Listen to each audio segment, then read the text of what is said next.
Amoebic മസ്തിഷ്ക ജ്വരം പ്രതിരോധ പ്രവർത്തനങ്ങളിൽ മാതൃകയായി കേരളം.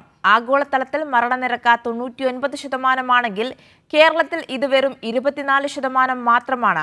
അമീബിക് മസ്തിഷ്ക ജ്വരത്തെ പ്രതിരോധിക്കാൻ രാജ്യത്താദ്യമായി ചികിത്സാ മാർഗരേഖ പുറത്തിറക്കിയ സംസ്ഥാനവും കേരളമാണ്. ആഗോളതലത്തിൽ തന്നെ അത്യന്തം അപകടകാരിയായ രോഗമാണ് അമീബിക് മസ്തിഷ്ക ജ്വരം. മിക്കയിടത്തും അവസാന നിമിഷമാണ് രോഗം സ്ഥിരീകരിക്കുന്നത്. ആയതിനാൽ തന്നെ ആഗോളതലത്തിൽ മരണനിരക്ക് 99%. മലിനമായ ജലത്തിൽ കുളിക്കുന്നതും നീന്തുന്നതും അതിലൂടെ സൂക്ഷ്മജീവികളായ അമീബ തലച്ചോറിലെത്തുന്നതാണ് രോഗം വരാൻ കാരണം.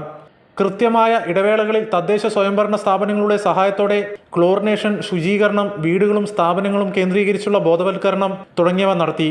വിദേശ രാജ്യങ്ങളിൽ നിന്ന് മരുന്നും സംസ്ഥാന സർക്കാർ എത്തിച്ചു. അമീബ ശരീരത്തിൽ പ്രവേശിക്കാതിരിക്കാൻ ജനങ്ങൾ ശ്രദ്ധിക്കേണ്ട കാര്യങ്ങളെക്കുറിച്ച് വിശദ മാർഗനിർദ്ദേശം പുറപ്പെടുവിച്ചു. മെഡിക്കൽ കോളേജുകളിലെ മൈക്രോബയോളജി ലാബിൽ പരിശോധനാ സംവിധാനം ഒരുക്കിയും തിരുവനന്തപുരം സ്റ്റേറ്റ് പബ്ലിക് ഹെൽത്ത് ലാബിൽ ഏത് വിഭാഗത്തിൽപ്പെടുന്ന അമീബയാണെന്ന് കണ്ടെത്തുവാനുള്ള സംവിധാനവും ആരോഗ്യവകുപ്പ് ഒരുക്കി. പരിശോധന കാര്യക്ഷമമായി നടത്തുന്നതുകൊണ്ടാണ് സംസ്ഥാനത്ത് കൂടുതൽ കേസുകൾ റിപ്പോർട്ട് ചെയ്യുന്നത്. ലോകത്താദ്യമായി കേരളത്തിലാണ് അമീബിക് മസ്തിഷ്ക ജ്വരവും ആസ്പെർജില്ലസ് ഫ്ലേവ്സും ഒരുമിച്ച് ബാധിച്ച രോഗിയെ പൂർണ്ണ ആരോഗ്യത്തോടെ വീണ്ടെടുത്തത്. അമീബിക് മസ്തിഷ്ക ജ്വരം പോലെയുള്ള മാരക രോഗങ്ങളെ പൂർണ്ണമായും തുരത്തുവാനുള്ള നടപടികളുമായി മുന്നോട്ടു പോവുകയാണ് സംസ്ഥാനത്തെ ആരോഗ്യവകുപ്പ്.